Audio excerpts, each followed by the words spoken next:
자, 봅시다.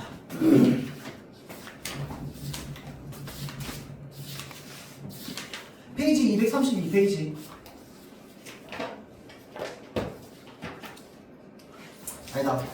233페이지. 바로 본문부터 봅시다. 내용 보고 나서 특징 볼게요. 근데 진짜 내용이 뭐 별거 없어요. 근데 시가 짧으면 짧을수록 분석할 건 더 많아. 짧으면 짧을수록. 왜냐면 여러 가지 이제 방향으로 해석할 수 있는 것들이 많기 때문에 그런 거야. 자, 그래서 이거는 이제 아까 저기 남신의주 유동 박시봉반과 비교하면 거의 반대되는 시 중에 하나죠.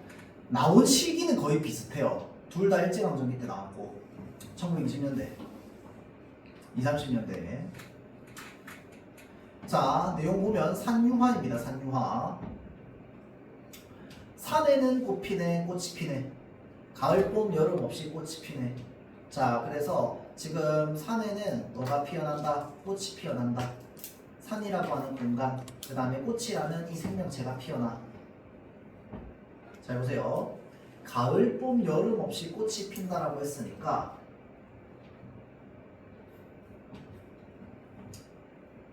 시기에 상관없이 안 좋기냐? 시기에 상관없이 생명은 탄생합니다. 근데 생명인데 사실 이 시에서는 이 모든 생명을 이 세상에 존재하는 것으로 볼 거야.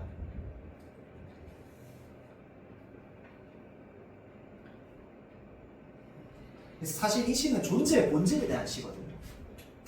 자, 보자면 산에 피는 꽃은 저만치 혼자서 피어있네. 자, 보세요. 혼자서. 자, 두 가지 의미가 생깁니다. 첫 번째, 외롭게. 혼자서니까. 그래서 이거를 뭐라고 얘기할 거냐면 잘 보세요. 존재의 근원적 고독이라고 얘기할 거야. 자, 가을, 봄, 여름 없이 꽃이 핀다고 했으니까 이 꽃은 가을에도 피는 꽃, 가을에 피는 꽃, 봄에 피는 꽃, 여름에 피는 꽃 다 말하는 거야. 다. 이 어떤 산에 꽃이 피어나는 어떤 존재라는 건 다 꽃이 막 붙어서 피지 않잖아. 다 지 혼자서 피어나는 거야. 맞죠? 자, 그래서 저만치 혼자 피어났다라고 하는 게 이 존재의 고독, 근원적 고독을 얘기한다는 점이 있고요. 또 하나는 뭐냐면요. 다른 존재에 어떻게 도움 없이 피어난다라는 거야. 그래서 자연의 순환적인 질서. 산의 꽃은 언제든지 늘 피어나거든. 겨울을 제외하고는. 자, 다음. 산에서 우는 작은 새요. 꽃이 좋아 산에서 사돌하네. 잘 보세요. 아까 꽃은 어떤 존재였어? 아주 고독한 존재였습니다.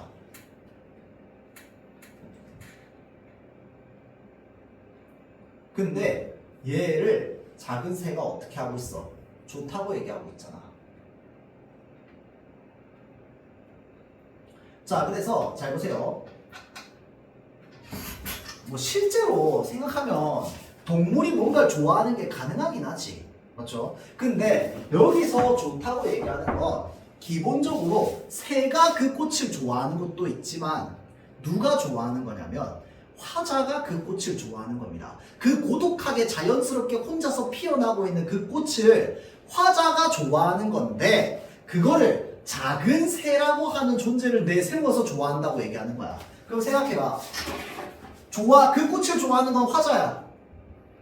근데 화자가 자신의 감정을 작은 새에게 투영해서 좋아한다고 얘기하는 거야. 그러면 이 작은 새는 무슨 대상물이 됩니까? 감정이입의 대상물이 됩니다. 결론. 얘는 뭔데? 객관적 상관물입니다.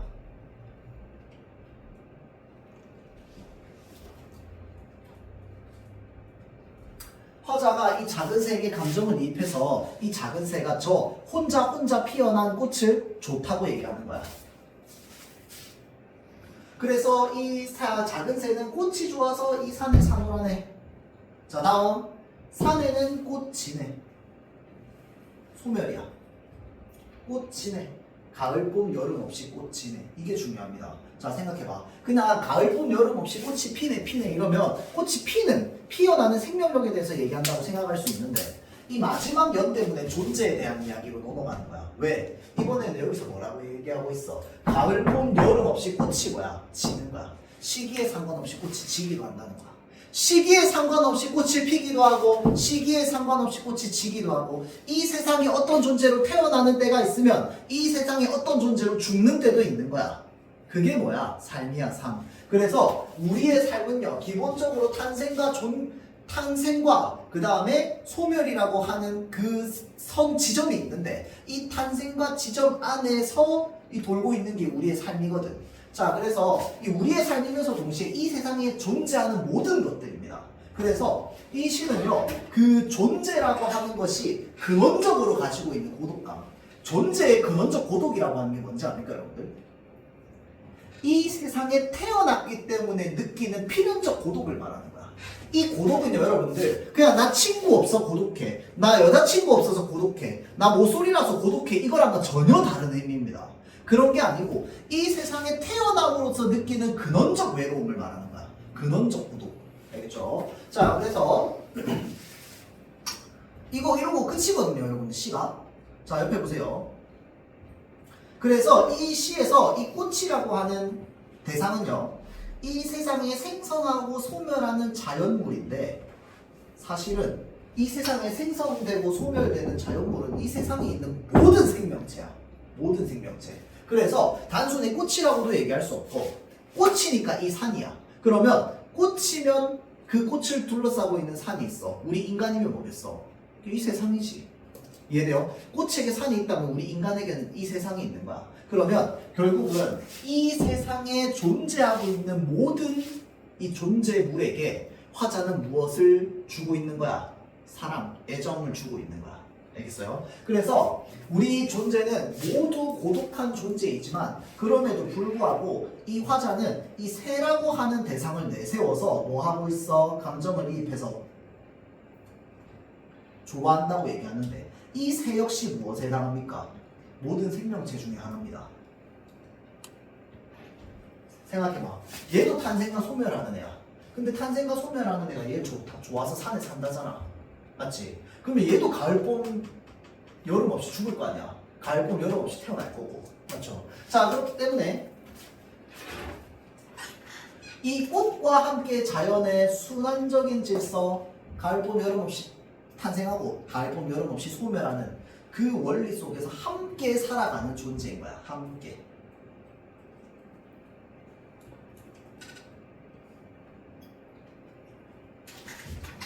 자, 그래서 이 시에서 말하고자 하는 건 그게 다고요. 이 시는요, 표현상 특징도 좀 여러 가지 있습니다. 일단 첫 번째, 봐봐. 1년과 4년이 지금 수미상관의 구조를 가지고 있어요. 근데 똑같은 얘기를 하고 있어. 아니야, 반대되는 얘기야. 그러니까 반대를 얘기하고 있어요. 탄생 얘기하고 있고 소멸 얘기하고 있잖아. 근데 결국 하고자 하는 말은 똑같거든. 우리 존재의 어떤 근원적인 무언가에 대해서 이야기한다는 점은. 근데 어찌됐건 간에 반복과 변주를 통해서 적어주세요. 반복과 변주.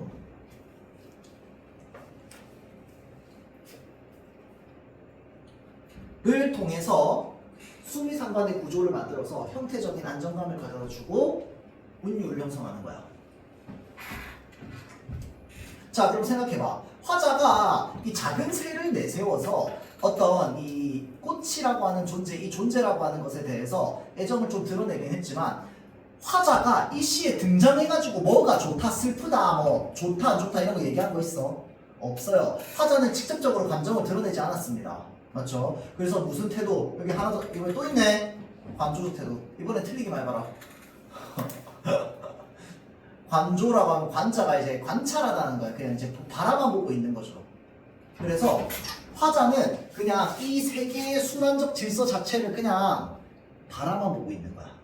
그 순환적 질서 안에서는 이 새라는 존재도 있고 꽃이라는 존재도 있고 이 새는 꽃이 좋아가지고 이 산에서 함께 부비면서 살고 있는 거야. 알겠죠? 자, 그래서 화자의 감정을 최대한 뭐 했다? 절제했습니다. 그래서 관조적인 어조가 대표적인 특징이야. 그래서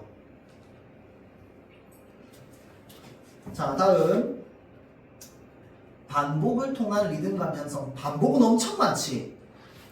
일단 뭐가 반복되고 있어? 종결음이 반복되고 있습니다. 그 다음에 산, 꽃 계속 반복되고 있어요. 맞지? 동일한 단어 반복되고 있고 동일한 종결음이 반복되고 있습니다. 자, 그 다음에 지금 여기 이거 없는데 자, 추가로 삼음보의 율격도 운율 형성 요소 중에 하나입니다. 이거 여러분들 삼음보가 약간 변칙적으로 돼 있어요. 산에는 꽃 피네, 꽃이 피네. 가을봄, 여름 없이 꽃이 피네. 얘는 지금 하나, 둘, 셋, 하나, 둘, 셋 이렇게 되어 있지. 얘는 똑같아. 밑에는 어떻게 되어 있냐면 잘 보세요. 산에 피는 꽃을 해서 하나, 둘, 셋 이렇게 되어 있지. 근데 그러고 나서 이렇게 어떻게 돼 있어? 저만치 혼자서 피어있네 라고 해서 이번에 삼음보가 한 줄에 다 있어. 그래서 이런 것들을 보고 변칙적인 삼음보라고 얘기하거든요. 자, 그래서 삼음보의 율격을 가지고 있습니다. 어떤 특징? 민요적인 특징을 가지고 있죠. 김소월의 시잖아.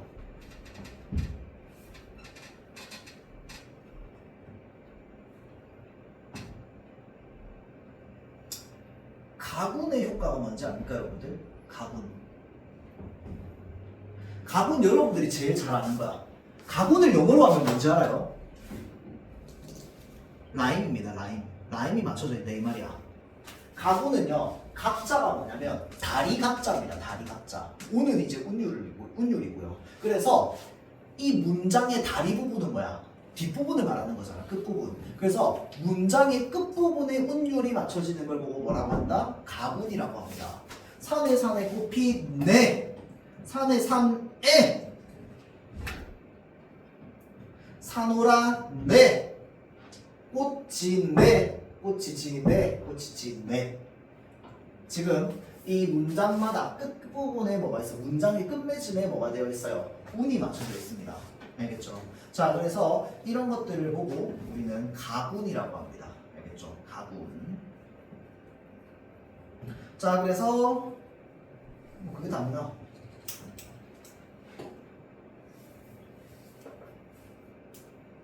그러고 나서 이제 앞으로 넘어가 봅시다. 그러고 나서 작품 기반 한번 볼게요.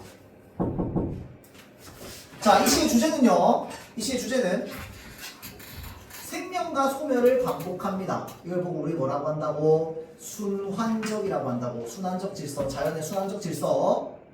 그래서 자연의 섭리를 따라 존재하는 만물의 모습을 그려내고 있습니다. 그려내고 있어. 특별한 메시지를 전달하고 있지는 않아요. 우리 뭐 어떻다 저떻다 이게 좋다 싫다 이렇게 살아라 저렇게 살아라 아무것도 없습니다. 그냥 그림만 그려주고 있는 거야. 알겠죠? 관조적인 태도. 자, 그래서 1년과 4년을 대응시켰어. 1년은 뭐였어? 탄생이었어요. 4년은 뭔데? 소멸이었어. 자연스럽게 뭐가 만들어져요? 순환적 구조가 만들어집니다.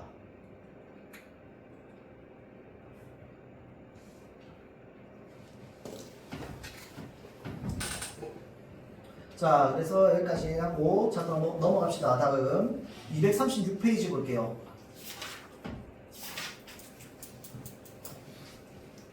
자, 위에 1908년에 발표된 신체시라고 되어 있는데 요거 얘기 좀 합시다. 시는 새롭다. 체는 몸, 형태를 말해요. 그래서 새로운 형태의 시라고 해서 신체시라고 합니다.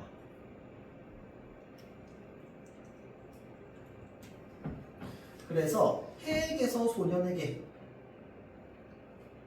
라고 하는 이 시의 일부입니다. 일부.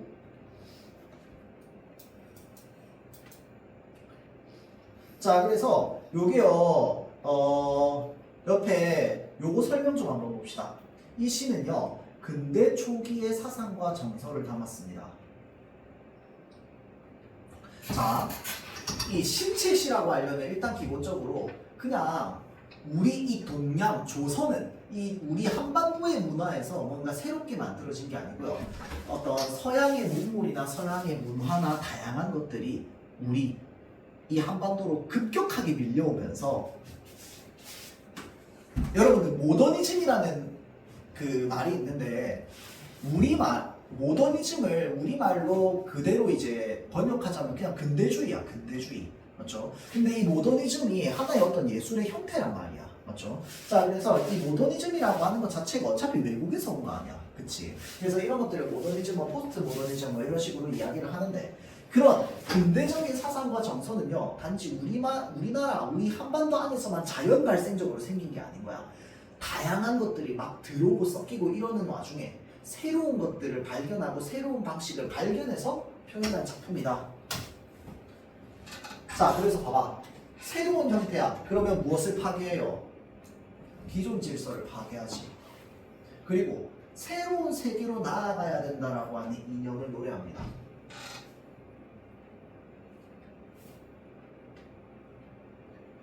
자, 여러분들 계몽이라는 말이 있잖아. 계몽이 뭔데요? 직역하면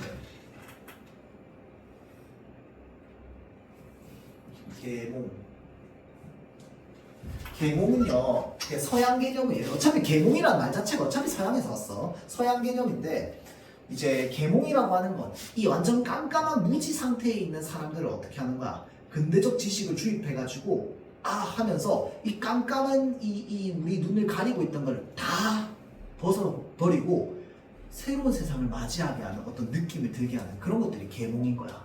그래서 근대적 발전, 근대적 의식의 발전, 교육의 발전, 생활의 발전 이런 것들을 이제 근대 과학이나 어떤 근대 기술을 통해서 이제 이루어내려고 하는 이런 것들을 우리가 계몽이라고 하죠. 그래서 계몽주의자들이 대체로 무엇을 요구했습니까?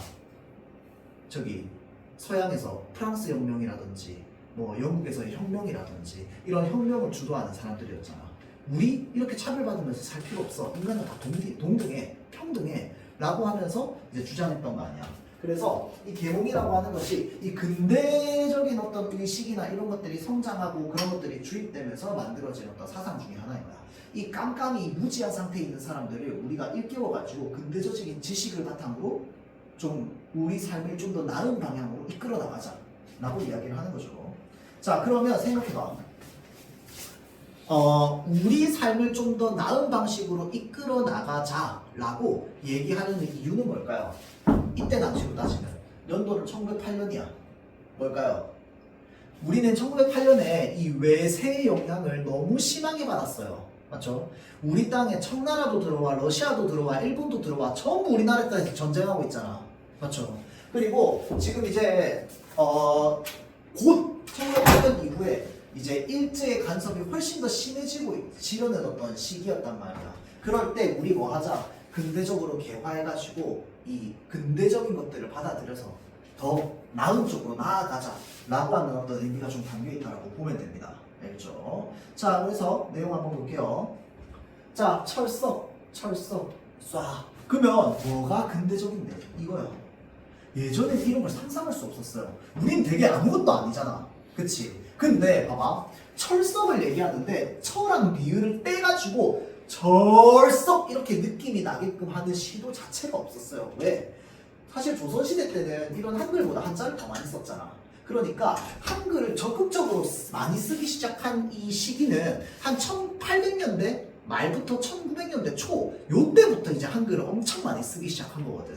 그러니까 그때까지 안 해보던 시도들을 마구마구 해보는 거예요. 그 중에 하나인 거죠.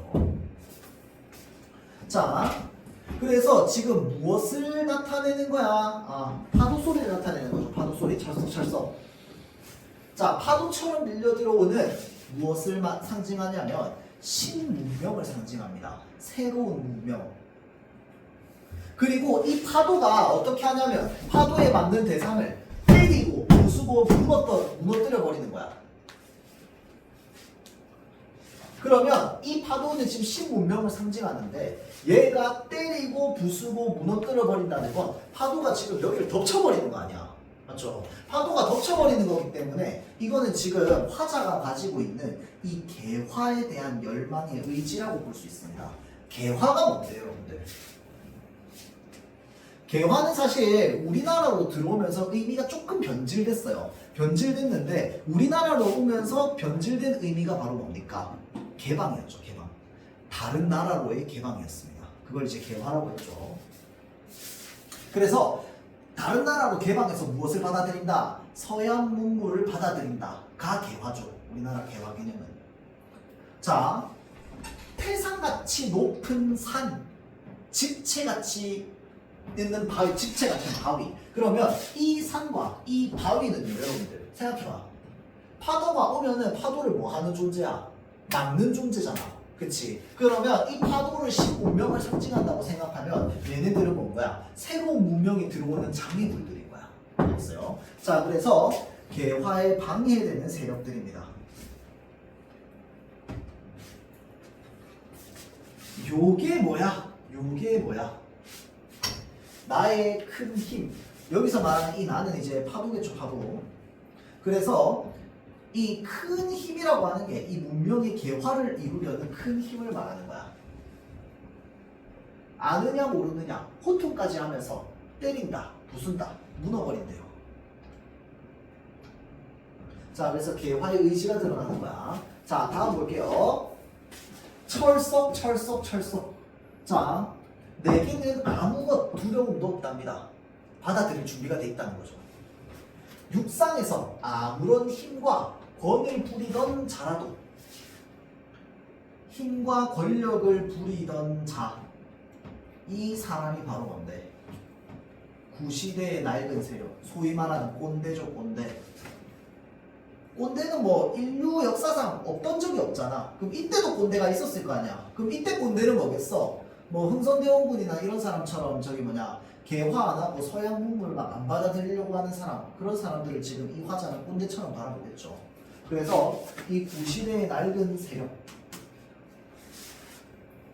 내 앞에 와서는 꼼짝도 못하고 이 파도 앞에서는 꼼짝도 못하는 거야. 왜? 이 파도가 너무 거세게, 이 신문물이라고 하는 게 엄청 거세게 밀려오고 있기 때문에 아무리 큰 물건도 내게는 행세하지 못하네.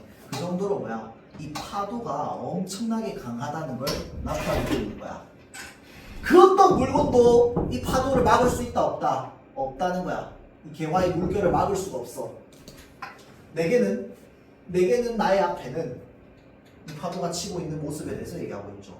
이 시는 사실 되게 길거든요, 여러분들. 자, 그래서 우리나라 최초의 신체시라고도 이야기를 하고요. 여기서 이 바다, 파도가 밀려오는 것이 이제 서양의 신문물이고요. 그리고 이 서양의 신문물의 물결이 아주 뭐하다? 강력한 거야. 이겨낼 수 없어. 이거는 우리가 받아들여야 돼. 라고 얘기하는 거죠. 그 어떤 존재도 이거는 막을 수 없어. 근데 생각해보세요, 여러분들. 이 시가 갑자기 이 단원에 왜 나왔을까?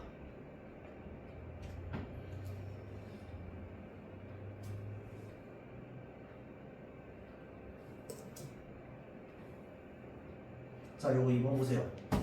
위 시의 내용적 형식적 특징을 문학사적 측면에서 이제 산유화와 비교해보자. 자, 보세요. 산유화는요, 화자 개인의 서정을 노래한 겁니다.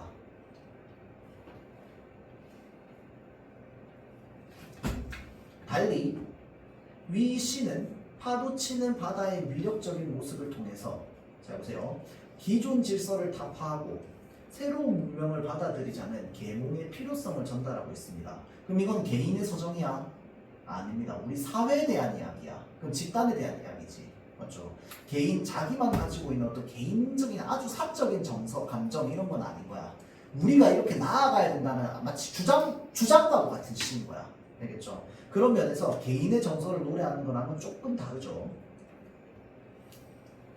자, 잘 보세요.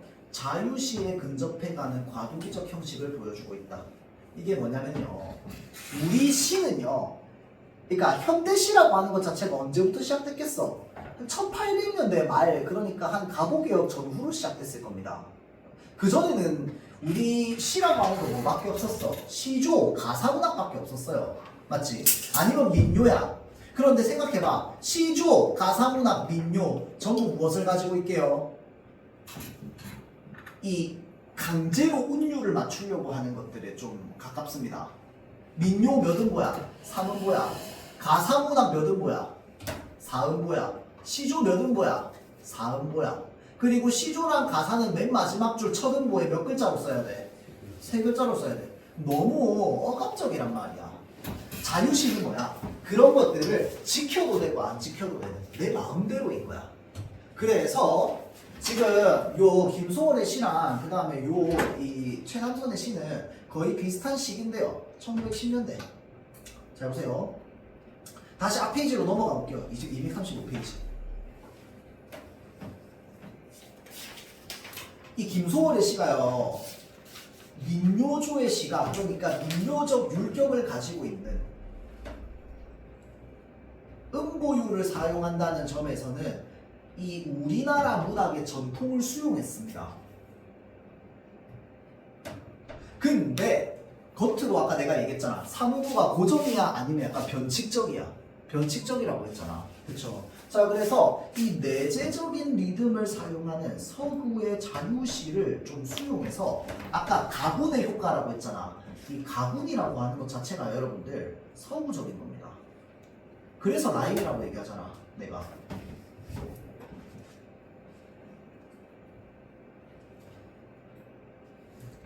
자 그래서 잘 보세요. 서구 문학의 요소를 주체적으로 수용한 시를 창작했다고.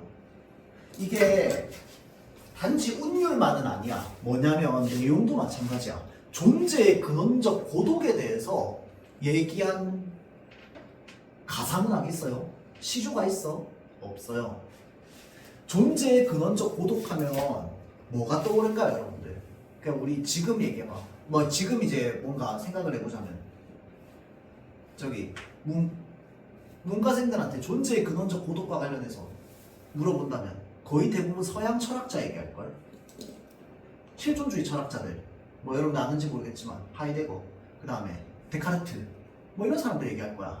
맞죠? 뭐 사르트르 이런 사람들 뭐냐면 이 주제나 인식이나 정신 자체도 굉장히 서구적이고 근대적인 거야.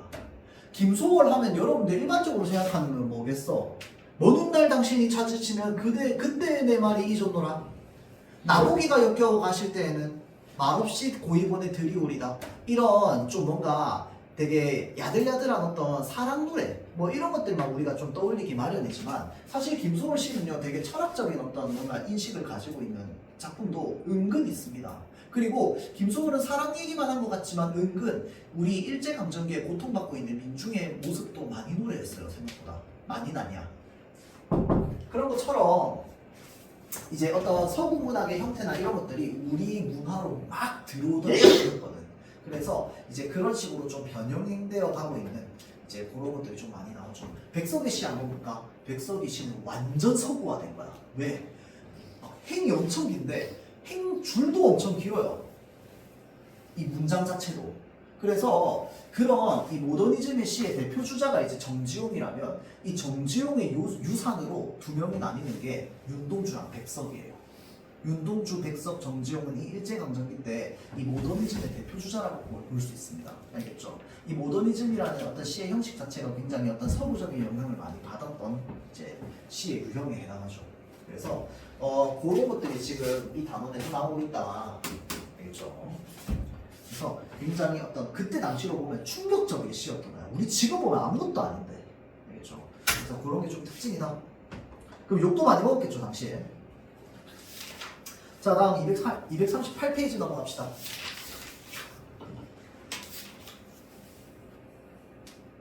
자, 요거는요, 예전에 한번 얘기한 적 있어요. 그 1900년대, 1930년대쯤 되면요. 일제가 우리나라에 들어온 지 20년이 넘었어요. 그래서 사람들이 뭔가 일제로부터 벗어나는 게 이제 진짜 불가능한가? 라는 생각이 들면서 잘 보세요. 아까 근대라고 했잖아, 그치? 이 근대 지식이 우리에게 주어져. 그러면 인간은 어떻게 돼야 되는데? 계몽주의적 관점으로는 해방돼야 돼요.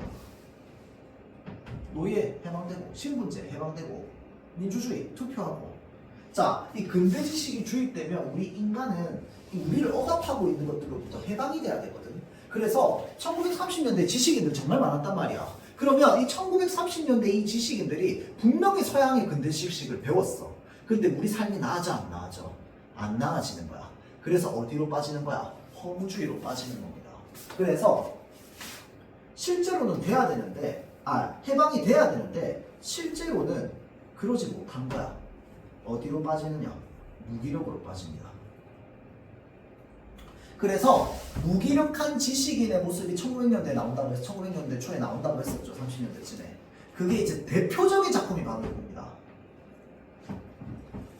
무기력한 지식인의 모습이 드러나는 이제 대표적인 소설이 이 박태원이라고 하는 작가의 소설에도 많이 드러나고요. 그 다음에 이 사람 이름 들어봤을걸? 이상이라고 하는 사람이 있어요. 이 이상이라고 하는 사람의 소설에서도 많이 드러납니다. 그 두 사람이 이제 대표적으로 우리나라의 어떤 초 엘리트 같은 사람이었죠. 근데 안 돼. 현실이 안 바뀌어. 자, 그래서 이제 요게요, 소설이 약간 좀 자전적인 소설이기도 합니다. 은근히. 그래서 요것도 이 지금 작품 개강 같은 경우에는 작품을 다 보고 나서 살펴보면 훨씬 더 잘 이해가 될 거야. 근데 이 작품이요, 진짜 어렵습니다, 여러분들. 그러니까 어려운 이유가 뭐냐면 뭐 이때 당시 어떤 삶의 모습이나 이런 것들을 우리가 잘 이해를 못해서 그런 것도 있는데요. 줄거리가 일관성이 1도 없습니다. 그냥 이 사람이 구보라는 사람이 걸어다니거든요. 이 사람이 여기서 저기로 왜 걸어가는지 이유도 없어. 뭔지 왜 가는지도 몰라. 그냥 발걸음이 가서 가는 거야. 그래서 논리적 연결성이 거의 없습니다. 그런 걸 보고 우리가 뭐라고 얘기하냐면 의식의 흐름대로 간다고 해서 의식의 흐름 기법이라고 하거든요. 그래서 그냥 이 화자, 서술자가 의식이 흐르는 대로 그냥 줄줄줄줄줄줄 가는 거야. 알겠죠? 그래서 그런 대표적인 작품 중에 하나입니다. 자, 볼게요. 이거 오늘 다 못 보고 앞부분만 좀 보고 끝날 건데 뒤에 부분 시간이 되면 여러분들 좀 미리 읽어보고 왔으면 좋겠어요. 읽어보고 오면 좋겠어요. 그러면 훨씬 더 좀 잘 이해될 거야. 자, 소설가 구보씨인데 이 사람이 주인공입니다. 이 구보는요, 동경 유학까지 다녀왔어요. 지식인이지. 일정한 직업도 구하지 못하고 결혼도 하지 않는 26살의 소설가입니다. 이게요, 여러분들, 우리 지금이면 26살에 결혼하는 사람 잘 없는데 이때는 벌써 늦었어. 노총각이야. 결혼 그 전에 했었어야 되는데 20대 한 초중반에 했어야 되는데 지금 이제 자꾸 집에서 결혼 압박 받고 있는 중입니다. 자, 다음 구보의 어머니는 그런 아들을 걱정하지만 구보는 그런 걱정을 뒤로한 채 무작정 자신의 집을 나와서 길을 걷습니다. 자, 구보는 갑자기 걸음을 걷기로 시작한다. 이게 뭐야? 원래는 문장 여기 있어야 되잖아. 근데 문장의 첫 어절만 딱 떼가지고 뭐 하냐면 소제목처럼 사용합니다. 이게 독자의 주의를 환기함이고요. 그 다음에 세 번째로는 참신한 시도입니다. 아까 시에서도 참신한 거 나왔잖아. 그런 것처럼 이런 것도 지금 당시에 이제 이 서양의 근대 문학계의 어떤 양식이나 이런 것들이 우리나라로 들어오고 있는 시기였기 때문에 굉장히 다양한 시도들을 많이 했어요, 작가들이. 그래서 굉장히 참신한 시도 중에 하나입니다. 자, 구보는 갑자기 걸음을 걷기로 한대요. 그렇게 우두커니 다리 곁에 가 서 있는 것의 무의미함을 새삼스러이 깨달은 까닭이다. 그는 종로 내거리를 바라보고 걷습니다.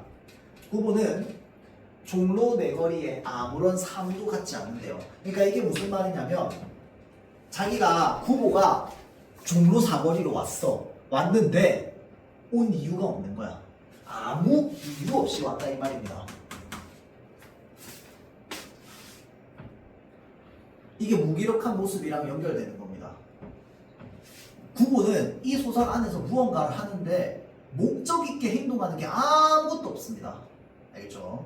자, 처음에 그가 아무렇게나 내어놓았던 바른 발이 무슨 말인지 압니까, 여러분들? 오른발을 말합니다.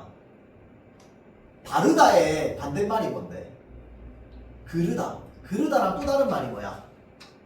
그 고전 시가에서 외다라는 표현이 있잖아. 그래서 여러분들 바른 손, 왼손인 거야. 바르다, 그르다. 왜냐하면 오른손잡이 중심이니까. 그래서 옳다라고 해서 오른쪽이라고 해서 오른쪽이고요. 왼쪽은 그른 쪽이라고 해서 왼쪽이야. 외다가 그르다는 뜻이니까. 알겠죠? 자, 그래서 바른발이 공교롭게도 왼편으로 쏠렸기 때문에 오른발이 공교롭게도 왼편으로 쏠렸기 때문에 그냥 간 거야. 그럼 이 말이 무슨 말인데? 이 소설은 어떻게 전개된다? 전부 우연적으로 전개된다. 인과적 구성이 인과적 연결이 아무것도 없는 거야. 자, 구보가 그렇게 걸어가고 있는데 갑자기 한 사람이 나타나서 그의 앞을 가로질러서 지나갑니다. 구보는 그 사내와 마주칠 것 같은 착각을 느끼고 위태롭게 걸음을 멈춥니다. 자, 그 다음 순간 구보는 이렇게 대낮에도 조금의 자신도 가질 수 없는 자기의 시력을 저주합니다. 그러니까 이게 무슨 말이냐면 조금의 자신도 가질 수 없는 자기의 시력이라고 하는데 이게 구보가 눈이 나쁘거든요. 이 눈이 나빠가지고 잘 안 보여요. 그래서 걷다가 지금 구보가 하면서 이렇게 멈춘 거 아니야. 왜 멈췄냐면 눈이 너무 나쁘니까 저 사람이 이쪽으로 지나가다가 나랑 부딪힐까 봐 이렇게 멈춘 거거든. 그래서 자신의 시력을 지금 저주하는 겁니다. 자, 그의 코 위에 걸려있는 24도의 안경은 그의 근시를 도와주었으나 그의 망막에 나타나 있는 무수한 맹점을 제거하는 재주는 없었다. 여러분들 맹점이 뭔지 압니까? 이 눈에 이렇게 있다 보면은 눈이 안 좋아지고 이러면 맹점이 많이 생겨가지고 어느 부분이 안 보입니다. 그러니까 시점을 이쪽으로 하면 안 보여. 이렇게 하면 보이는데 그게 이제 맹점이죠. 자, 그래서 무수한 맹점을 제거하는 재주는 안경은 없었습니다. 총독부 병원 시대의 구보의 시력 검사표는 그저 우울한 안과 재래의 책상 서랍 속에 들어있을지도 모른다. 봐봐, 안과 재래는 그냥 안과 진료 기록부를 모아놓는 거거든. 근데 그걸 왜 우울하다고 얘기해? 이거 다 그냥 구보의 감정이나 이런 것들이 여기 다 녹아 있는 거야. 그렇죠? 자, 그래서 요거 이제 그 시력 검사하는 판이다. 그렇죠? 구보는 2주일간 열병을 앓은 끝에 갑자기 쇠약해진 시력을 호소하러 처음으로 안과의와 대하였을 때에 그 조그만 테이블 위에 놓여있던 시야 측정기를 지금 기억하고 있대요. 제 자신의 강도의 안경을 쓰고 있던 의사는 백목은 분필이에요. 분필을 가져 그 위에 용서 없이 무수한 맹점을 찾아냈답니다. 그러니까 옛날에 맹점을 찾으려고 어떻게 했냐면 자, 여기 앞에 보세요 해서 어떤 판때기를 보라고 해요. 그래서 어느 분은 지금 찍어요. 보이십니까? 보이십니까? 보이십니까? 그럼 이제 내 눈을 기준으로 봤을 때 평면적으로 여기가 맹점, 여기가 맹점, 그냥 맹점 찾는 거야. 물리적으로. 그래도 구보는 약간 자신이 있는 듯 싶은 걸음걸이로 전차 선로를 2번 횡단해서 화신상회 앞으로 간답니다. 이것도 여러분들 시대적 배경이 드러나는 건데 화신상회는요 우리나라 최초의 백화점입니다. 그리고 저도 모를 사이에 그의 발은 백화점 안으로 들어서기조차 했대요. 자, 그래서 구보가 자기가 왜 가는지도 모르는 채 어딘가로 들어가게 되면 자꾸 뭘 하게 되냐면 내가 아닌 다른 존재들을 관찰합니다. 그래서 그 관찰한 결과들을 이야기하거든요. 자, 젊은 부부가 한 8살 보이는 아이를 데리고 그곳에 가서 승강기, 엘리베이터를 기다리고 있었습니다. 이제 그들은 식당으로 가서 그들의 오찬을 즐길 것이다. 자, 잘 보세요. 여기까지가 실제야. 실제 구보가 본 거야. 엘리베이터 앞에 있는 부부와 아이를 실제로 봤어요. 그러고 나서 자, 여기서부터 이제 그들은부터 모른다까지는 뭐냐면 구보의 상상입니다. 이게 계속 반복이야. 구보 머릿속에 상상이랑 실제랑 계속 막 연달아 섞여서 계속 나옵니다. 구보는 그들을 업신여겨볼까 하다가 문득 생각을 고쳐서 이거 중요합니다. 다시 봅시다. 자, 승강기를 기다리고 있었다. 구보가 상상하기를 이제 그들은 식당으로 가서 그들의 오찬을 즐길 것이고 흘낏 구보를 본 그들 내외의 눈에는 자기네들의 행복을 자랑하고 싶어 하는 마음이 엿보였는지도 모른다.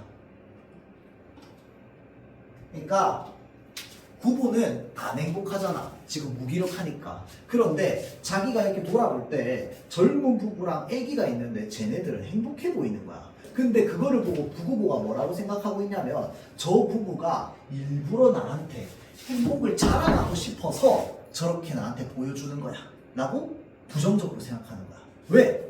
부부가 지금 마음 상태가 부정적이기 때문에. 알죠? 그래서 부부도 어떻게 생각하냐면 그들을 좀 업신여겨볼까 하고 생각하다가 문득 생각을 고쳐서 그들을 축복해 주려고 합니다. 사실 4, 5년 이상을 같이 살아왔으면서도 오히려 새로운 기쁨을 가져서 저렇게 거리로 나온 젊은 부부는 부부에게 좀 다른 의미로서의 부러움을 느끼게 했는지도 모릅니다. 그러면 뭐에 대해서 부러움을 느낀 거냐면 저렇게 결혼하고 아이와 함께 살아가는 이 일상적 행복에 대한 부러움입니다. 부부는 누리지 못하는, 부부는 만나는 여자도 없고 이제 아이도 없고 결혼도 못했거든. 그러니까 그때 시대로 따지면 지식인인데 루저인 거야. 자기 스스로 생각할 때. 알겠죠? 그래서 일상적 행복을 느끼지 못하는 것에 대한 부러움이죠. 자, 그래서 그들은 분명히 가정을 가졌고 그리고 그들은 그곳에서 당연히 그들의 행복을 찾을 것이다. 승강기가 내려와 서고 문이 열리고 닫히고 그리고 젊은 내외는 수남이나 복동이, 잘 보세요. 이거 수남이나 복동이 부부가 그냥 상상해서 붙인 이름입니다. 그 애기 이름. 지금 젊은 부부가 애기 데리고 있잖아. 그래서 그냥 부부가 상상할 때 저 애기를 수남이나 복동이라고 생각하고 그 젊은 내외는 수남이나 복동이와 더불어서 부부의 시야를 벗어났다고 얘기하는 거죠. 부부는 다시 밖으로 나오며 자기는 어디로 가서 행복을 찾을까 생각합니다. 그러다가 발 가는 대로 그는 어느 틈엔가 안전지대에 가가지고요. 자신의 두 손을 내려다 보았답니다. 자, 한 손에는 단장과 또 한 손에는 공책과. 물론 부부는 거기에서 행복을 찾을 수 없다. 그렇고요. 자, 이게 뭐냐면 지금 제목이 뭐야? 소설가 구보씨의 1일이잖아. 맞죠? 그래서 구보의 직업은 소설가거든. 그러니까 한 손에 단장과 한 손에 공책과라고 할 때 이게 뭐냐면 소설가스러운 모습인 거야.